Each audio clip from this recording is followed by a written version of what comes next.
What is going on, guys? Smooth Racing here, back with a brand new video. And today then we've got our F1 2014 testing review, and this is the first part then of the Formula 1 Paddock.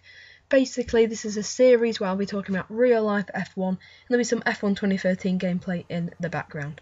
So today then we'll be rounding up all the action from the 12 days of testing and talking about some of the key talking points, and also going through each team and saying, I'll be rating their testing and how well they've been doing over the past 12 days and what progress they've made since that first day of testing in Jerez, almost, I think, over a month ago now, when the engines first fired up, or I think about 8 of them did. But now, of course, we've seen all 11 cars in action, so that's really good to see.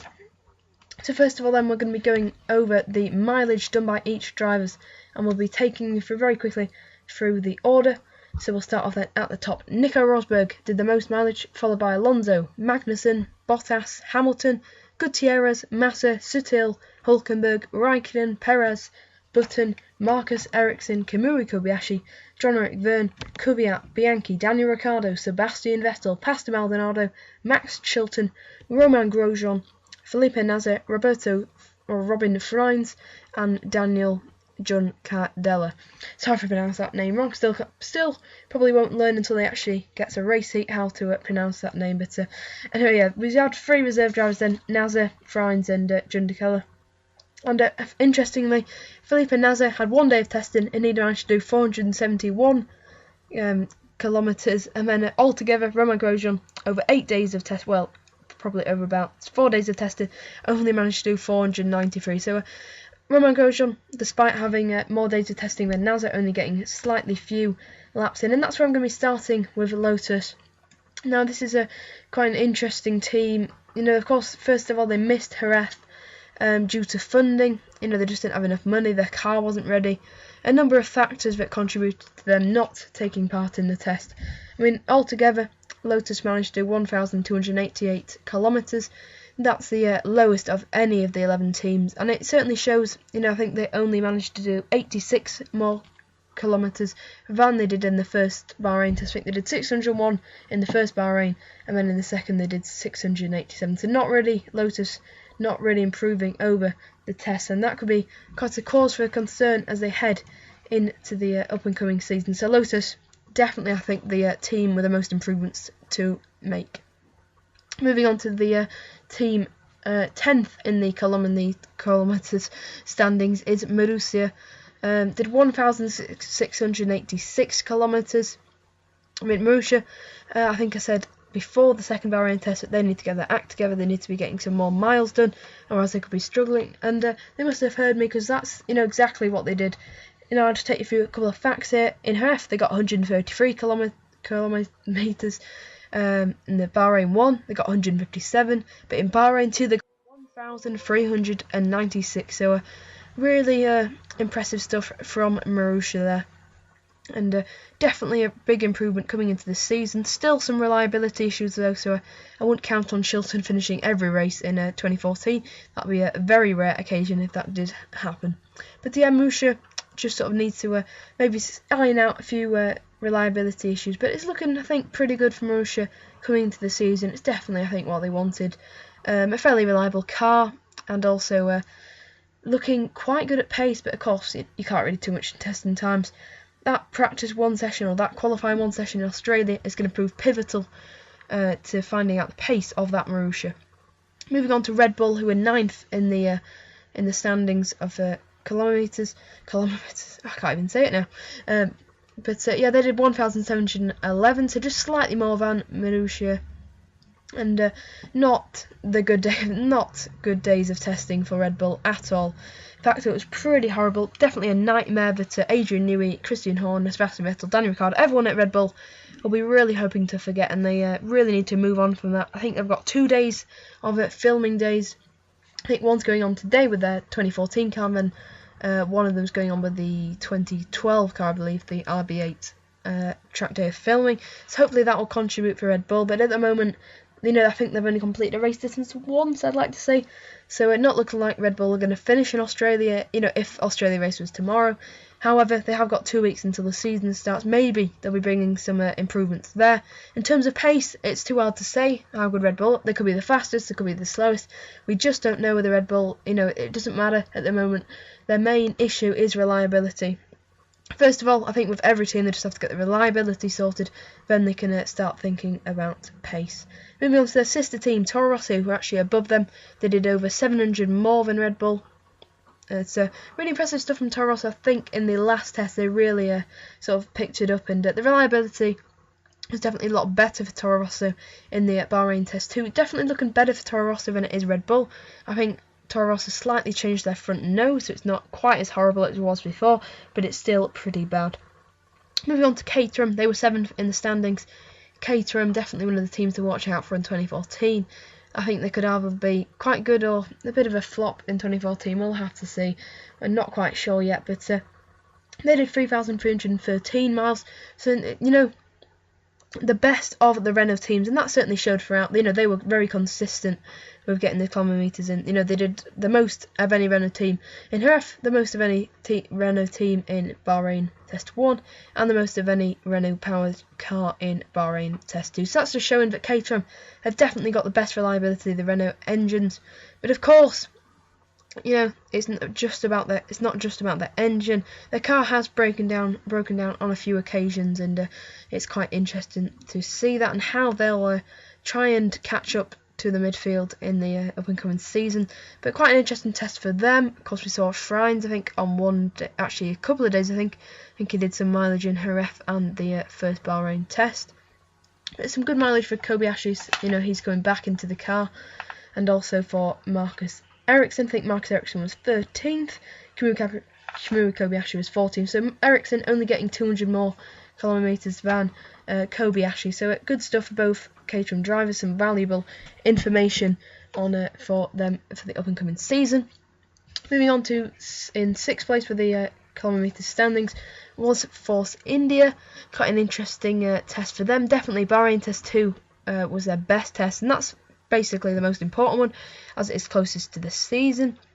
They topped the timesheets on day 1 and day 2 of the Bahrain Test 2. Of course, you can't really read it too much into testing times, but really good stuff from Force India. I think reliability is one of the best on the grid, and certainly some good signs of pace. Force India just sort of slipping through. Every so often they just give the rest of the field something to think about. But good stuff from Force India. They'll be hoping for some good success in 2014. One of their main rivals, probably for the new season, will be Sauber. They managed to do 4,039 kilometres, but not the best reliability from Sauber in the last few days. I think on day 3 they had a breakdown, but then of course day 4 was absolutely amazing. Doing 177 laps is fantastic for Sauber.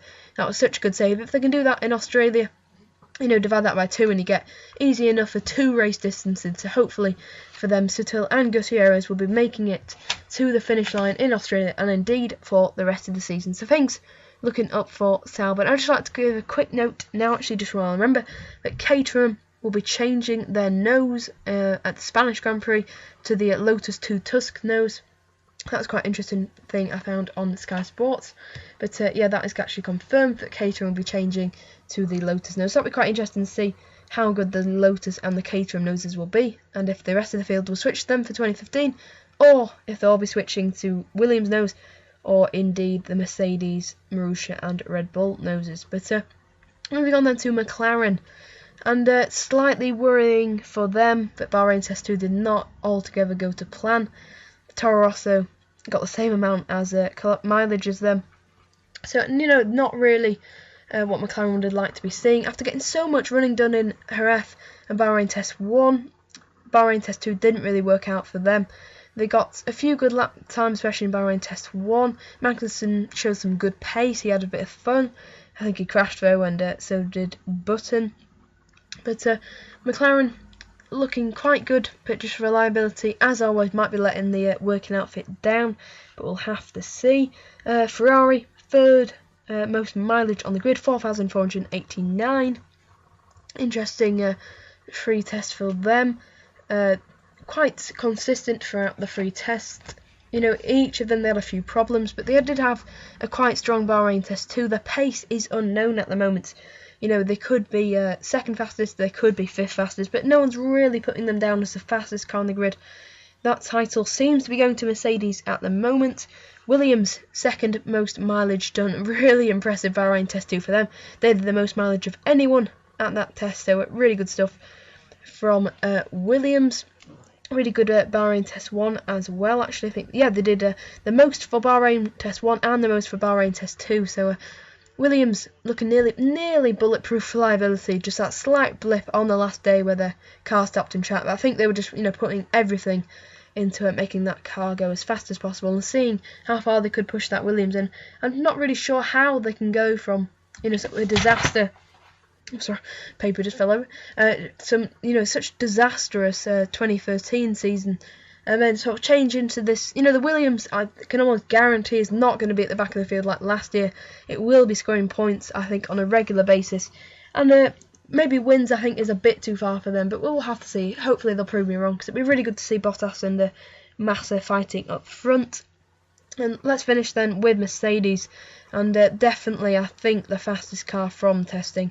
You know, you can't tell from testing times, but they were mighty. You know, you could tell the pace, the fact that on the last run, you know, Hamilton went on the final day of testing from Bahrain Test 2, he was purple from Sector 1, and then, you know, backed off, and I think he probably could have smashed his time. Probably gone into the 131s or 152s. It's a good pace for Mercedes. They've got a lot to be happy for, but reliability could be an issue. But of course, everyone's having reliability issues. It'll be the people that make the most mistakes that could be winning and getting podiums from Australia. But yeah, it was a really good, just an overall review then of testing. I think it was a good 12 days. It was really interesting as an F1 fan to keeping up to date with it. Sky Sports, a bit disappointing coverage, really, honestly. I think Ted Notebooks were great. Ashcroft 2 wasn't so great, I don't think.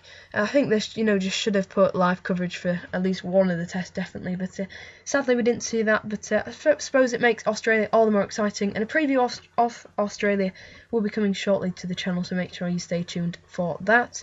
But overall, then, let's sum it up then. I think that the Mercedes engine certainly looking very quick and mostly reliable. Williams have the most reliable car on the grid. Possibly Mercedes have the fastest car on the grid. Problems for Lotus and the Red Bulls of Red Bull and Toro Rosso. We'll have to see what happens in Australia. But one thing for sure, it's going to be an amazing season. And hopefully you'll stick with smooth racing. And for me, for the rest of the season, as I'll be previewing and reviewing every round of the season. I'm just really looking forward to this season. I honestly cannot wait. And this testing was very good, I think, to see some of the cars on track. We saw some wonderful pictures for you to see on my channel recently.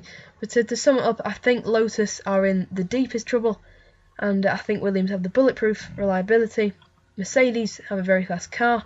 Ferrari have quite a reliable car. We're not sure on pace of them. McLaren, yet again, not sure about the pace of them. They could be fifth or could be second fastest. There's a lot of uncertainty around Ferrari and McLaren. Sauber, do they have the pace? They seem to have some good reliability. Certainly got a lot of mileage done. Likewise, Force India, do they have the pace? The reliability seems very good. Will Caterham, Toro Rosso, Red Bull and Lotus all finish their first few races by using the Renault power unit? And will Marussia ever score points? These questions will be answered in the next 6 months or so. But yeah, really looking forward to the season. And you can leave your thoughts and opinions on the 12 days of testing from Bahrain and Jerez. But yeah, this has been the first episode then of the Formula 1 Paddock. I hope you have enjoyed it. I know it's been a bit of a longer episode, but hopefully you've stuck around for the full amount of it. But yeah, I'm into racing then, and I'll see you next time. Goodbye.